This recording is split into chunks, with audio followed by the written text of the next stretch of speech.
Traveler, Paimon. I suppose your story is ready. Yep. How about you? Do you need some more time? No need.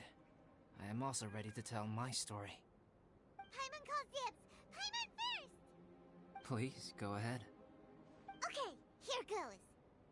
Once upon a time, there was an evil researcher who went into the mountains and did a crazy experiment on whopper flowers to transform their appearance. After a lot of pain and suffering, the whopper flowers finally took on a human form. Then they stood by the side of the mountain to wait for unsuspecting bypassers. To whoever spoke to them, they would ask some questions such as, "Who am I? Who are you?" If the bypasser got the wrong answer, the last sound they'd make would be a yelp before the whopper flower ate them alive in one bite. Ooh, truly frightening. What the? You two aren't scared at all! Don't go nitpicking, okay? If you didn't like the story, go write your own!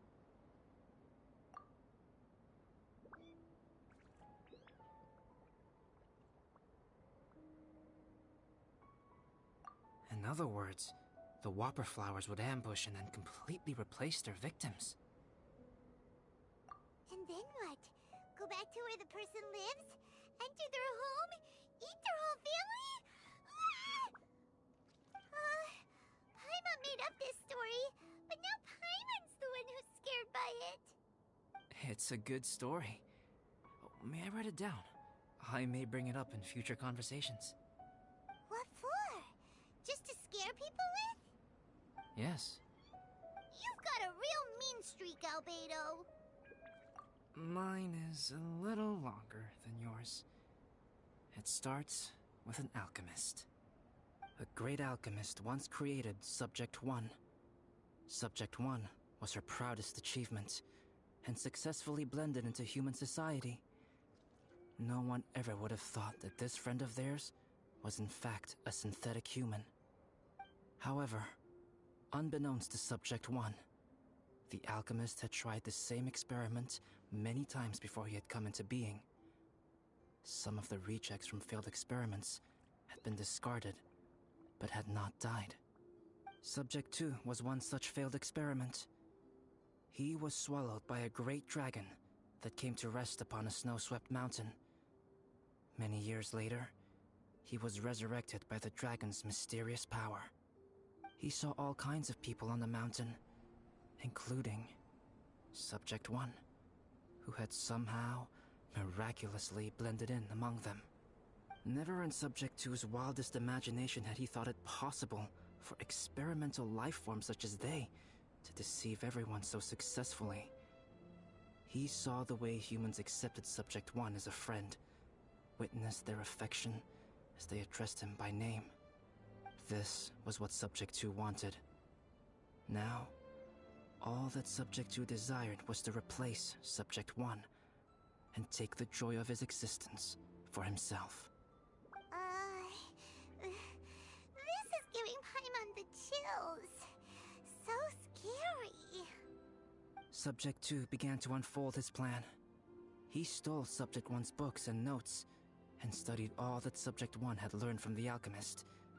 Subject 2 was highly intelligent, and he learned quickly. He changed his face into an exact replica of Subject 1's face. Then, he found a plant with mimicry capabilities, and transformed it using dragon blood and alchemy. And so, not only did Subject 2 transform his own appearance to perfectly match that of Subject 1, he also created a third entity, Subject 3. What? There's 3 of them now? But Subject 2 wanted to become a perfected human. So, he erased a mark in both his and Subject 3's necks, for these marks were symbols of imperfection. In my view, it was probably a subconscious act, an instinct. He so desperately craved to become a perfect human being that he forgot something. Human beings are defined by their flaws. Subject 2's plan was meticulously crafted. Subject 3 would draw Subject 1's attention. After Subject 1 disposed of Subject 3, he would assume the threat had now disappeared and would let his guard down. The next moment that Subject 1 was alone, Subject 2 would make his move. He would eliminate Subject 1 and become the only one remaining. He would secretly replace the Subject 1 of everyone's memories and inherit his identity, residence, clothing, sword, name, and friends. People would have no idea that the individual they knew had become somebody else from one day to the next. This is way too scary. Paimon's never gonna be able to trust anyone again. But just before Subject 2 could carry out his plan, a unique stranger entered the mix. Subject 2 tried to make contact with this person, but found that they could somehow sense he was different from Subject 1. What's wrong? Are you scared? What happened then? What happened to the stranger? He became a new stage in Subject 2's plan.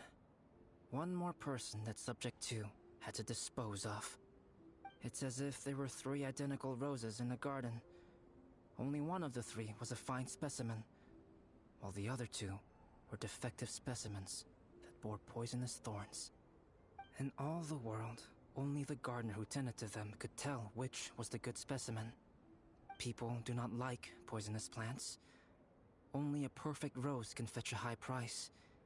If the inferior specimens wanted to conceal the fact of their worthlessness, they would have to take the gardener out of the picture, using their poisonous thorns.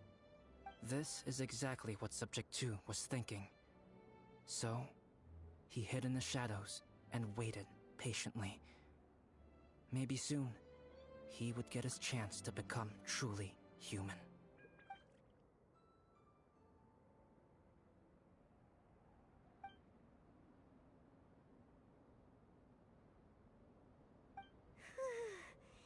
That was intense! So what happened after that? Did Subject 2's plan succeed? Paimon can't bear thinking about it! Fortunately, it is just a story.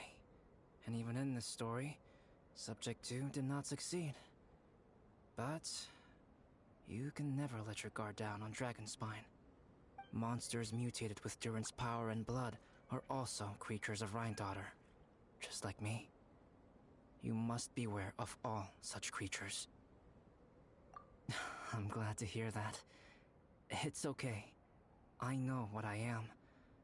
You and I are both different, so there is no need for me to hide the truth from you. The only thing is that sometimes, when I think about how mighty the power of alchemy is, I feel so small.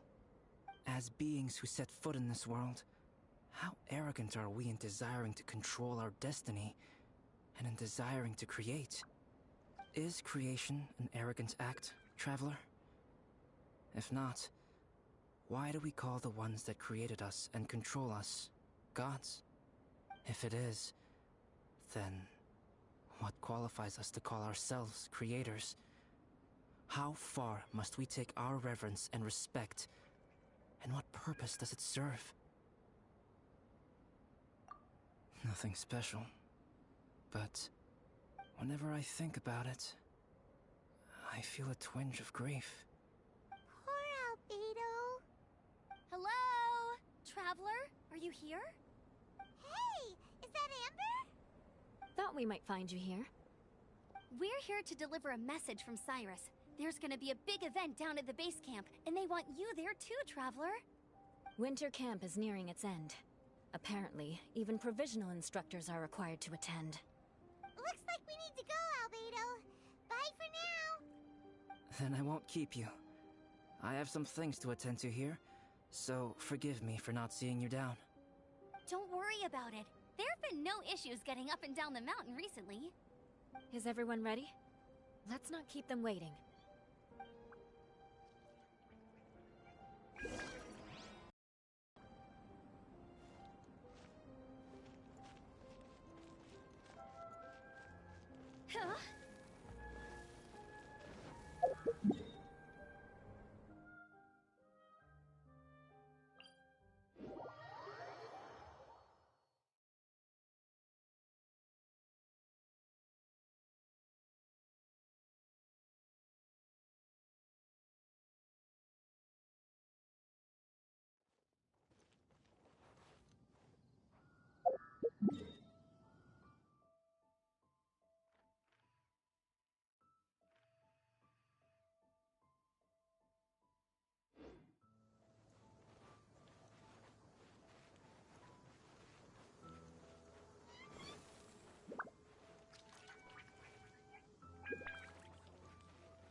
Allow me to introduce Yozerf. He's Joel's father. Dad, this is that traveler I was telling you about. The traveler's helped me out loads in the past, and this time, we even built a snowman together. Joel has told me everything about you. I can't thank you enough. Wow! This is amazing! Wait a second. Why is Cyrus discreetly wiping tears away? And what is Pallid doing here? Pallid is the hero of the hour this time. Go on, Pallid. Tell us what happened in your own words. Okay. The weather was fine on that fateful day, and I had a feeling that Lady Luck was smiling down on me. So I trusted my gut and set off to explore somewhere new, somewhere dangerous. Because where there is great danger, there is also great treasure. Why does this sound so hard to believe? But I had only been away from the group for a short while when I fell down a slope and just started rolling. Uh-oh. Did my bad luck rub off on him when we ran into each other on the mountain? The place I fell to was somewhere I didn't recognize, and I'd sustained a few injuries. I remember thinking to myself, this is the worst luck I've ever had in my whole life. Then I met Yozerf. He'd heard the sound of me falling and came out to see what was going on. Huh? Wow! So it was completely by chance then! I thought he must have been someone from the Adventurers Guild here for the event, but after a few words of conversation, it was clear that he was having memory problems. He didn't even know his own name. The temperature was freezing, and there was no time to deal with all that there and then, so I convinced him to come back to the camp with me and figure everything else out after we got there. We got back to the camp, ran into Joel, and the moment he saw him, he froze for a second with this completely stunned expression on his face, and then he started crying out, "Dad! Dad!" That's when Yozerf suddenly started to remember. My memory has still not fully recovered, but Joel and his mother, they are the only ones that I will not, no, that I cannot forget. Daddy. Daddy's right here, Joel. Daddy's right here. Yozerf, don't you remember anything else at all? The poor princess? Feeding the foxes? I'm sorry. I have no recollection. Maybe it's because of the head trauma. I'm not sure. I woke up and found myself covered in blood. My things were gone, and there was nothing to indicate who I was or how I got there. I crawled into a cave and settled in for a slow recovery. After my legs and feet were a little better, my hunting skills were what kept me alive. Dad, I was so worried about you. I'm all right now, Joel. Oh, don't cry. Daddy's not going anywhere. I'm here to stay. Oh, this is good. This is good. You know what, though? I definitely think my luck got worse after running into Benin on that mountain. I knew it. I just...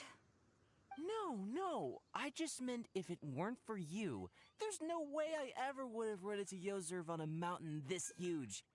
Besides, we got back safely, didn't we? So don't blame yourself. Maybe sometimes miracles can only happen when you get just unlucky enough. Pallid. When did you become such a smooth talker, huh? Huh? Am I? I was just telling the truth. Oh, yeah. I want to say thank you to the Traveler, Uncle Cyrus, Auntie Eula, and Auntie Amber. Thanks, everyone. You all helped look after me, and I will always remember it. But I guess I can't take the snowman with me, or it'll melt once it leaves Dragonspine. It's such a shame. Oh, I can help with that. One moment. Huh? Eula? Here, take this. It's powdered rime. Just add it to your snowman, and it will never melt. Wow! Really? Oh, this is awesome! You're the best, Auntie Eula! Dad, I have an unmeltable snowman now! How cool is that? How can I ever repay you all? Thank you all. thank you from the bottom of my heart. Dad, I want to go move the snowman. Can we do it now, please? Okay. I'll be leaving with Joel now. I'm sure I'll see you all another day. Very well, very well. It's time for Pallet and I to have another discussion concerning his breaches of adventurer discipline. Huh? But Cyrus, I think I kind of made up for my mistakes this time, you know? See you guys! Oh, I made this for you and Amber. Think of it as a winter souvenir. Aw, are you sure? This must be really important to you. Come on now, just take it. No need to make such a fuss. Wow! Now our snowman won't melt either! Great! You're welcome. Just keep it. That's all I ask. Amber and I have some business to attend to now. See you later. See you! Everyone's gone. Seems like they've all got their own stuff to do now. Oh! You know what? We've been on Dragonstein all this time, and somehow Paimon still forgot to ask Albedo about how to make a fruit juicifier machine that could keep the juice fresh. Maybe we should try Timaeus again. He does seem pretty eager to please after all.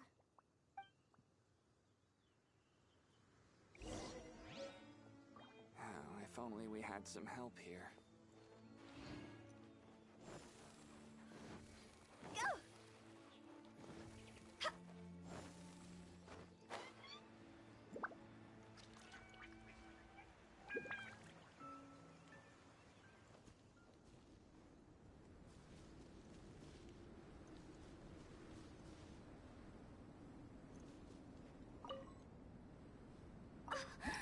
Snow.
With the wind. Timaeus! Paimon, what can I do for you? Wait a minute. You've got that mischievous look on your face. Oh, you're not still thinking about that ridiculous juicer thing, are you? Timaeus, will you help us? Well, if the Traveler isn't really interested, then, yeah, maybe I'll give this one a pass. It's just the weirdest request ever. No, but Paimon's Sunsettias are gonna go to waste without it. And the time it would take me to research something like that, I could probably pick those Sunsettias again 10 times over. New research project, Timaeus? We meet again. Oh, Albedo, thank goodness.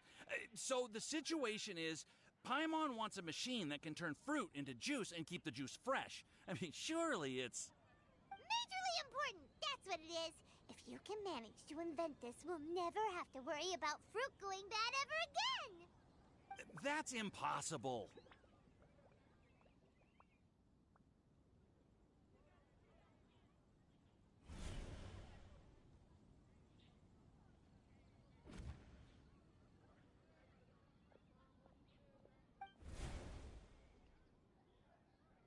Turning fruit into juice is not hard, but keeping it fresh is more difficult.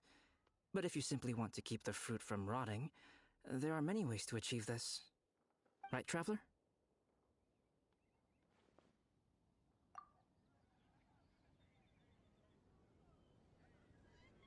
What about his neck? What's wrong? Is there something on my neck?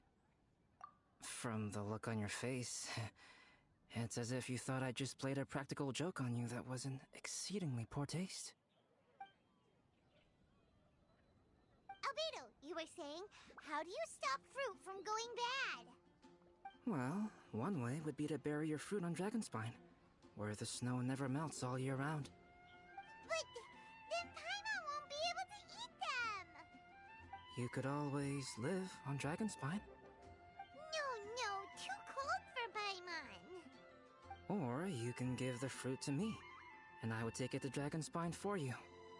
But since you don't like the cold, you'd have to send someone else to pick them up when you want them.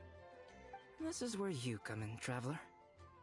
Suddenly sounds a lot more feasible with other people doing all the work.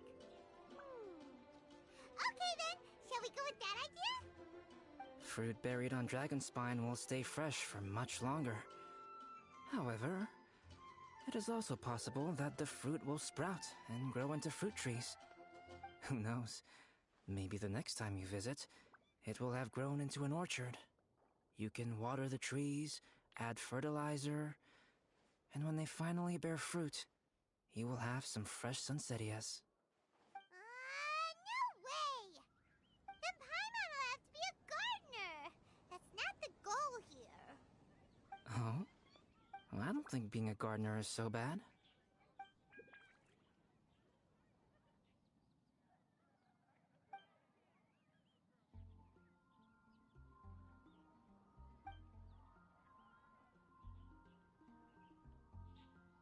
Albedo! Stop trying to get your hands on Paimon's super sweet Sunsettias! It bothers you, does it? Of course it bothers Paimon! They are the rarest, super duper sweetest Sunsettias ever! And they're not for you! Okay, but they're just Sunsettias. I think you're only so attached to them because you don't have much fruit of this quality in your possession.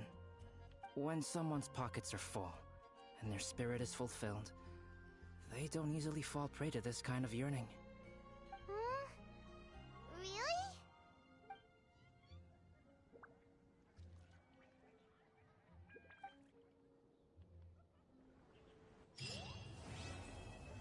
The neighboring nation of Liyue has the most prosperous commercial port in all of that.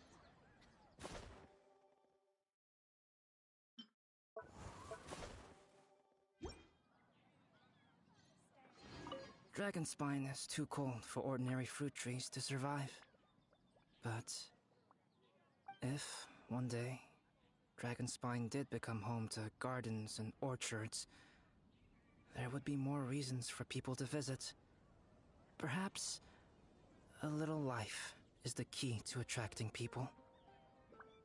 Life may exist in all kinds of unfathomable forms, and in all manner of unthinkable environments. Mysterious, yet tenacious. Perhaps this is what makes life so special. Welcome. How can I help you?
Snow.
One client, two clients, three clients.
We have put in...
If you ever have it...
Traveler, anything interesting you want to talk? Have you noticed in Inazuma, people who wear swords on their waist are a minority? Most soldiers use spears. Could it be that swords are a symbol of status? Should we wear them as well? But the swords here are all too big for Paimon. There's no other way. We'll have to find a famous swordsmith to make a custom one. Are you saying that Mora is more important than the desires of your lovely companion? Really? Really? Let's have a